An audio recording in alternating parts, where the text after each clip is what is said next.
All right.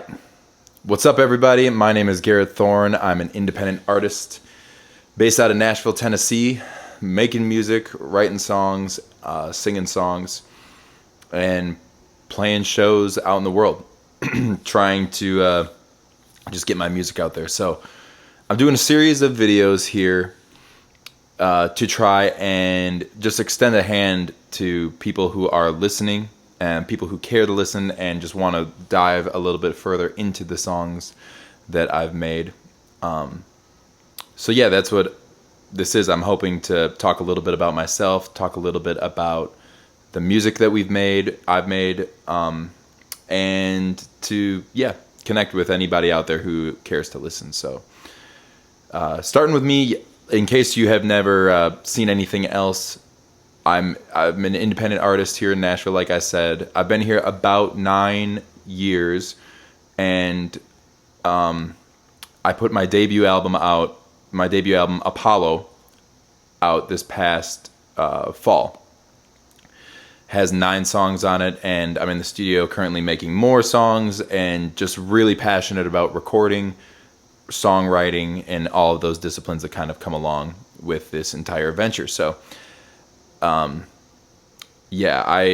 I just really find songs to be the most interesting piece of all music. It's one of the more challenging and difficult things for me is you can learn a song that's already been made. You can create something that is, or you can master a lot of different things, but creating something from nothing is so ambiguous and so just doesn't make sense on a lot of planes. So writing songs for me is the most intriguing part of the process. And I hope that this video series can kind of share some of the magic that comes from that piece for me as a songwriter. So today I'm going to be talking about the 4th track on the album, which is called Melody. It's for me, it's the most pop-driven song that I've written and that we put out for this project. And it is very fitting for the record because in other tracks on the record, I experimented quite a bit. So maybe they were a little bit longer or had some jam elements to them where we would take extended solos or just make things more musical and less melodic and less hook oriented. This song has all of the great pieces of a pop song that I look for. I'm a huge fan of the Beatles, a huge fan of that late 60s, early 70s music, the Beatles, Elton John, Pink Floyd, and a lot of that songwriting was really great. Choruses and very interesting music combined together. So I thought this song really encapsulated that. So the song was written in February of 2020. I got together with a friend of mine, Shayna G, who's an artist here in Nashville, an incredible singer-songwriter. She's from California, and she has kind of that California country vibe just coming out of her veins. And her voice is incredible. The first time I ever played music with Shayna, I told her that I wanted to be in a band with her. And so we've kind of had a respect for each other's music for several years now. So this was the first and only song we've written together. So maybe we need to do that, a little bit more of that. So Shayna, if you want to write some more music, I would love to write with you. But this song, we made it in February, and I got to her place. We sat down together and wrote the verse and choruses in about 40 minutes, which is very interesting. Shayna had this lyrical idea of meeting up with a girl named Melody and how she might seem familiar like a melody. And I loved that idea. We based it around the feelings and simplicity of the song Valerie by Amy Winehouse. It sounds completely different than that song, but that was the inspiration of the track, to keep it simple and storytelling. and a little bit of that bluesy feel in melody, I think comes from the jazzy undertones of Valerie, which I just love. I think we really had a good thing, nailed it with this one. Must be melody, you look like a song. I could sing you note for note if you would sing along. We might even find the key. So, we wrote it.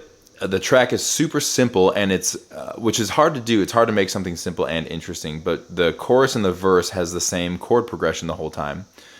And so because of that, I think it really lent itself to the vocal performance and the storytelling of the lyrics.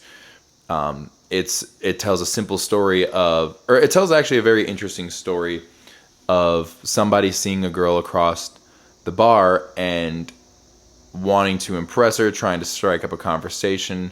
And the pickup line is essentially the chorus, where is, you must be a melody, you look like a song, I could sing you note for note if you would sing along. And you've been stuck in my head all night long is kind of how the chorus ends and resolves. And I think that's just so fantastic. Like, you just see this person and they look so familiar, and they look like a familiar feeling to you, similar to a song that you've heard where the first time you heard it, you fell in love with that song.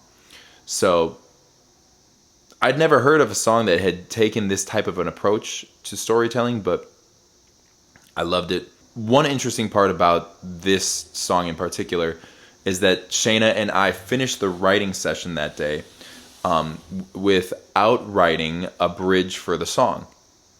A bridge is like the middle section of the song that's kind of a counter melody and has counter musical parts than the rest of the tune. So the bridge goes to a minor chord, a sad part of the song, and we both wrote separate bridges.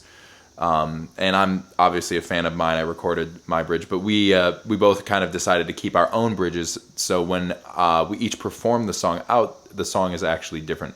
I think it's super neat.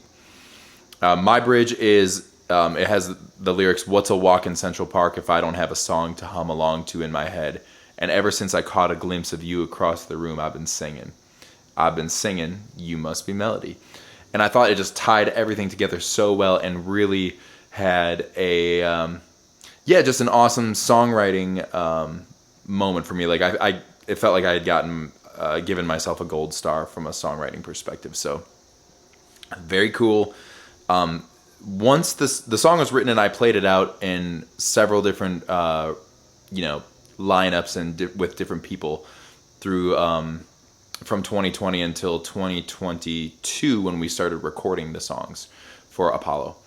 And I sent it to the band who I recorded with, which was on drums we had Brandon Barnes, who is an incredible melodic drummer and groove-based drummer from Pittsburgh, Pennsylvania, who lives down in Nashville. I've played a bunch of shows with him.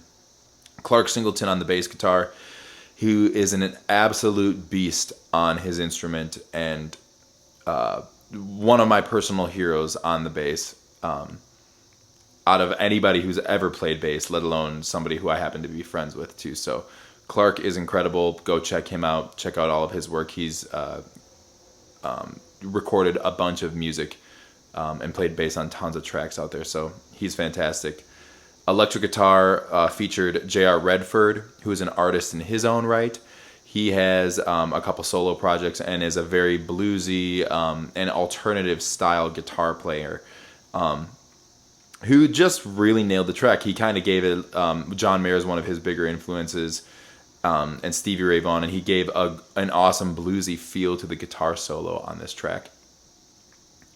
And then, there's a live version where we have a horn and string section where we had Cassandra Sotos play violin, who is also her own artist and the absolute GOAT on violin. She is the best violin player I've ever played with and is constantly surprising me every time I play with her, which is ridiculous. That's hard to do.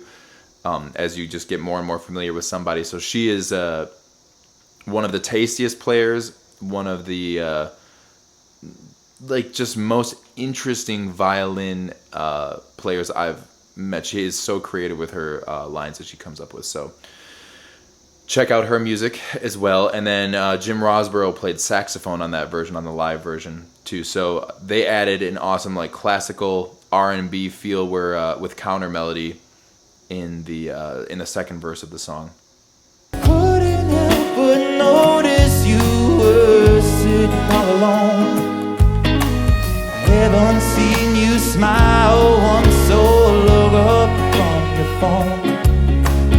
Pardon me, I don't believe I feel like... So yeah, and then Matt Poole engineered the song at Amber Sound Studios in Nashville, Tennessee. Grant Huselman mixed it and really welcomed in a Bill Withers type of feel to the track, and maybe some Beatles influence. The Beatles are my all-time favorite band. Bill Withers is actually one of my all-time favorite artists too. So to combine those two feelings in the track was just a real joy for me.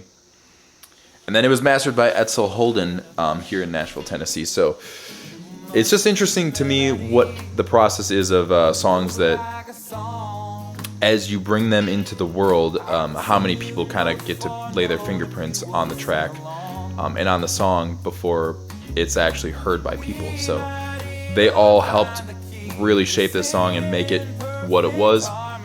And it is now the most popular song I have released at this point in time, and streams really well. So go listen to it. It's simple, it's catchy, one of my favorite tunes off of Apollo. And let me know what you think in the comment section down below. Hope you have a great day. Peace and love. Hope to see you soon. Stay tuned. I'll be putting out more videos like this for some of the other tracks on the album. So.